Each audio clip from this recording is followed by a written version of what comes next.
नमस्ते, मेरो नाम आनन्द सिंह। म महाराजगञ्ज मेडिकल क्याम्पसमा एमबिबिएस तेस्रो वर्षमा अध्ययनरत। मैले आज कोरोना महामारीको विषय र डाक्टर गोविन्द केसी सरको विषयमा केही आफ्नो दुई शब्द राख्न गइरहेको छु। विगत 6 महिनादेखि कोरोना महामारीले गर्दा नेपालमा जनजीवन निकै नै प्रभावित भएको छ, जसले गर्दा दिनु 15 जना हाराहारी 15 जनाको सङ्ख्यामा मान्छेले ज्यान गुमाउन परिरहेको छ। हाम्रो यसो हेर्दा हामीले 2063 सालमा हामीले राजा फ्याल्यौँ र यो देशमा प्रजातन्त्र आयो। तर के त्यो प्रजातन्त्र आएपछि नेपालमा हाम्रो जुन स्वास्थ्य व्यवस्था थियो त्योमा केही सुधार भएको छ र पक्कै पनि छैन। हेर्नुहोस्, नेपालमा पहिला जति हस्पिटल थिए त्यस्ताको त्यस्तै छन्। नेपालमा पहिला जति आइसियु थिए त्यसको सङ्ख्यामा पनि केही बढा भएको छैन।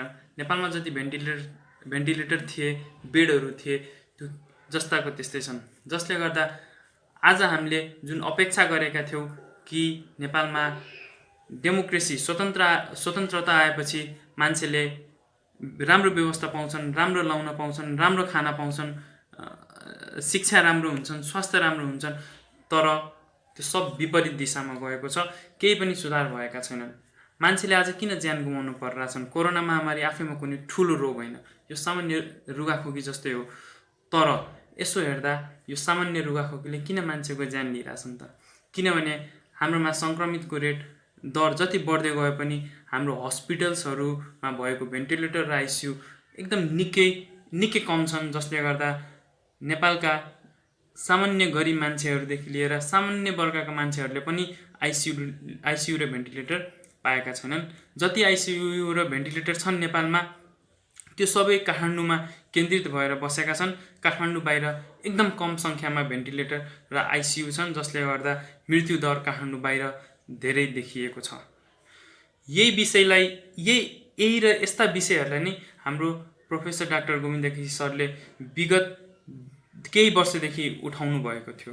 उहाँले के भन्नुभएको थियो भने चाहिँ हाम्रो नेपालमा जुन 75 जिल्लाभरि नै हामीले हरेक प्रदेश, हरेक जिल्लामा स्वास्थ्य सेवा हुनु पर्यो, हरेक ठाउँमा हस्पिटल्स हुनु पर्यो, हरेक ठाउँमा मेडिकल कलेज हुनु पर्यो। काठमाडौँमा मात्रै केन्द्रित भएर भएन। त्यहाँ मेडिकल कलेज भयो भने त्यहाँका गरिब जनताहरूले पनि पढ्न पाउनेछन् र उहाँहरूले चाहिँ त्यही सेवा दिनेछन् भन्ने मुद्दाका साथ उहाँले विगत केही वर्षदेखि उहाँको अनसन जारी थियो। तर सरकारले त्यो विषयमा अहिलेसम्म खासै गम्भीरतापूर्वक देखेको छैन र गोविन्द केसी सर आज आफ्नो 19औँ अनसनमा बस्नुभएको छ। उहाँले प्राइभेट कलेजहरूलाई, जति प्राइभेट कलेजहरू छन् तिनीहरूलाई काठमाडौँभित्र मात्र होइन, नेपालका, ठिक छ, जसलाई लगानी गर्न इच्छा छ उहाँहरूले गरून्, तर नेपालका कर्णालीदेखि लिएर तराई मधेसका जनताहरूले पनि त्यो विषयमा त्यो स्वास्थ्य सेवा पाउन्, त्यहाँ मेडिकल कलेज पाउन्, त्यहाँका गरिब दलित समुदायका मान्छेले पनि पढ्न पाउनुपर्छ भन्ने उहाँ मुद्दाका साथ उहाँ आजको मितिसम्म 19औँ पटक अनसन बस्नुभएको छ। तर अहिलेसम्म आज 15औँ दिन अनसन हुँदा पनि केही सरकारबाट केही निर्णय आएको छैन। उहाँ भोकभोकै अझै पनि उहाँ अनसनमै हुनुहुन्छ। त्यसैले हामीले अब के बुझ्नुपर्छ भने चाहिँ नेपालमा अहिलेसम्मको जति स्वास्थ्य हाम्रो व्यवस्था थियो, अहिलेको कोरोनाले गर्दा हाम्रो त्यो नेपालको स्वास्थ्य स्थिति कस्तो छ भन्ने कुरा पुरै एक्सपोज भएको छ। जनताले पुरै त्यो जनताले थाहा पाइसकेका छन् कि नेपालमा यति वर्ष भइसक्दा पनि हाम्रो स्वास्थ्य क्षेत्र अझै सुधार भएका छैनन्। हामीसँग न पर्याप्त राम्रो हस्पिटल छन्, न हामीसँग भेन्टिलेटर छ, न आइसियु छ, न बेड छ, जसले गर्दा गरिब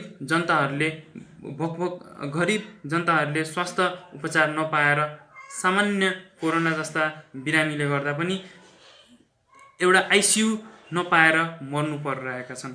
यदि आज हामीमा पर्याप्त आइसियु भेन्टिलेटर भएको भए त्यस्तो दिन आज हामीले देख्नु पर्दैन थियो। तसर्थ नेपाल सरकारसँग मेरो के आग्रह छ भने चाहिँ अब पनि हामी ढिलो नगरौँ। डाक्टर गोविन्द केसी सरको पक्षमा उहाँले उठाउनु भएको जायज मुद्दाहरू अब हामीले बुझिसक्यौँ कि उहाँले बिल्कुलै जायज मुद्दाहरू उठाउनु भएको थियो र उहाँले हाम्रै लागि त्यो मुद्दाहरू उठाउनु भएका थिए। त्यसैले अब हामी सबैजनाले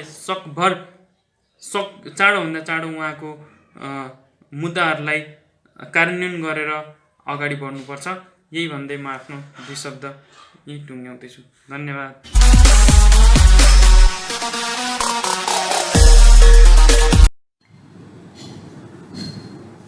नमस्ते सबैलाई।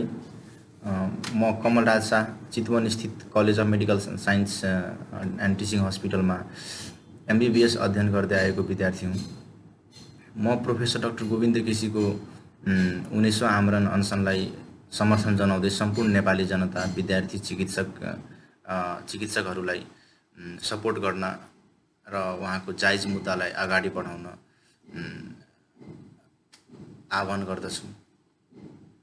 यो 21औं शताब्दीमा आएर पनि हामीले आफ्नो व्यक्तिगत स्वार्थ अथवा एउटा पार्टीको स्वार्थी एजेन्डामा लिप्त भएर आफ्नो पर्सनल बेनिफिट मात्र सोच्यो भने प्रोफेसर डाक्टर गोविन्द केसी जस्ता कयौँ निस्वार्थ समाजसेवी गुमाउनेछौँ र त्यो कुरा हाम्रो राष्ट्रका आगामी दिनका लागि अत्यन्तै घातक हुन सक्छ। त्यसैले यो लोकतन्त्रमा आएर राजतन्त्र जस्तो गुलामी नगरौँ र देशको विकासको हितमा बोलौँ अथवा देशको भलो चाहने व्यक्तिलाई समर्थन जनाऊ। हामी सबैले प्रोफेसर डाक्टर गोविन्द केसीको मागलाई बुझेर नेपालको पूर्व मेचीदेखि पश्चिम महाकालीसम्म र दक्षिण मधेसदेखि उत्तर पहाडसम्म गुणस्तरीय स्वास्थ्य सेवा पुर्याउनतिर पहल गरौँ। धन्यवाद। I am with doctor Govind KC.